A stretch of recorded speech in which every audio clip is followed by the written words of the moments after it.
Hi horror fans, it's Raven here with another tale of terror from the Raven's Nest. Sorry for the late upload.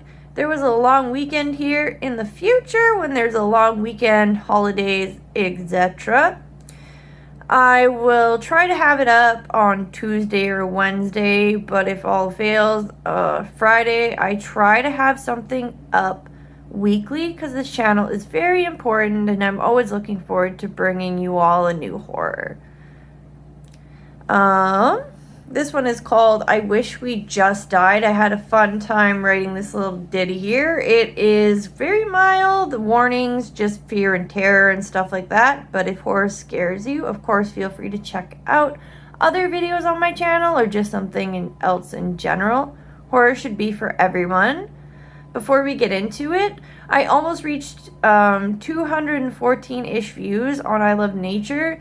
I'm hoping the numbers are gonna go up. This means so much that so many have at least viewed it. So thank you so much for the support, and I hope that continues. Please like, comment, and subscribe and tell a friend. It really helps the growth of this channel, and as I said, I really want to do this full time for everyone. This is my main passion for sure. So without the shameless promotion there, let's get into it. I Wish We Just Died. They hunt in lonely places.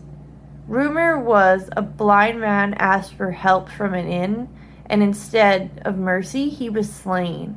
In vengeance, he took on another form completely, a tall, twisted man with his eyes in his hands. Anyone who sought out the creature would surely meet their doom. It's a ridiculous, macabre story of how a man fails to flee from the monster and only his skin remains as the thing slurps up his bones. There is nothing on earth that can do that. Never mind some dead guy. I would be different. On a dare, I'd vow to spend the night in the cemetery where this creature dwells. It was all superstition. There was no life after death. And we hold our own universe in the palm of our hands. Why should I be afraid? I'd seen so many horror movies, and even the serial killers in them aren't highly plausible. At least those films get something right. All monsters are human. There's nothing that goes bump in the night, and I'm determined to prove it, if only to my friends and the people of this town. Old ways my ass, I thought honestly as I sat amongst the graves in the quiet of the dead of night. Honestly, I was tempted to take a nap. Nothing out here but nature. The falling of the stars in the distance. A hoot of an owl on its nightly vigil. I pulled out a sketch pad to draw this beautiful sight. Graves that moss crept up, the stars shining down twinkling lights, the fireflies in the air. By 3 a.m, I'd grown quite bored and honestly looked forward to watching the sunrise. That's when I heard someone running through the cemetery screaming, "Help me! Please, someone help me!" I immediately hid behind a grave and opened my phone to call the police. No way was I going to become immediately involved. An eerie feeling was telling me to stay down. Ignoring that, I peeked out from behind the slab of stone. No way. My mind was hallucinating. Out of the darkness behind this person emerged a man unlike any other, pale as death, smelling just as rotten as it. It screeched a painful and disturbing sound. In its hands were eyes, human eyes, or what were once human. It was hunting a teenager like me. The teenager screamed and held their ears from the piercing noise as the creature encroached further. Realizing this, they bolted toward the center of the graves, toward the big mausoleum.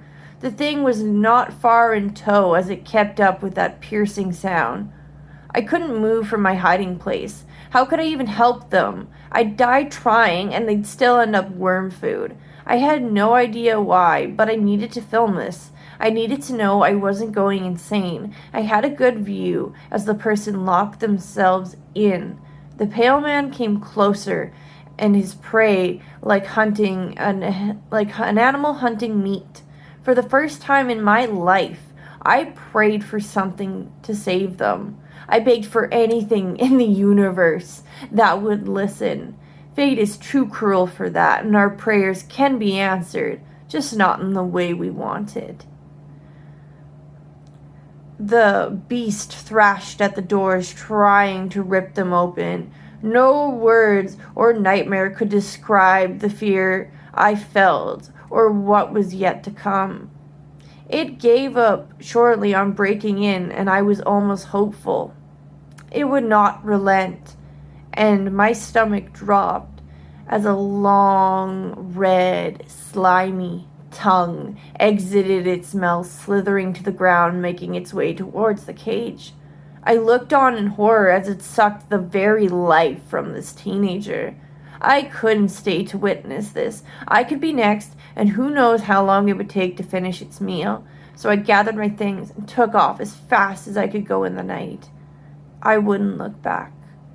I ran and ran as I creepily heard it in the distance. My eyes! My eyes! Followed by a pitchy, hellish screech. If I'd made it home, I'd tell everyone I know about this fiend, and how can I avoid it if I can make it home? Why do there have to be ghosts?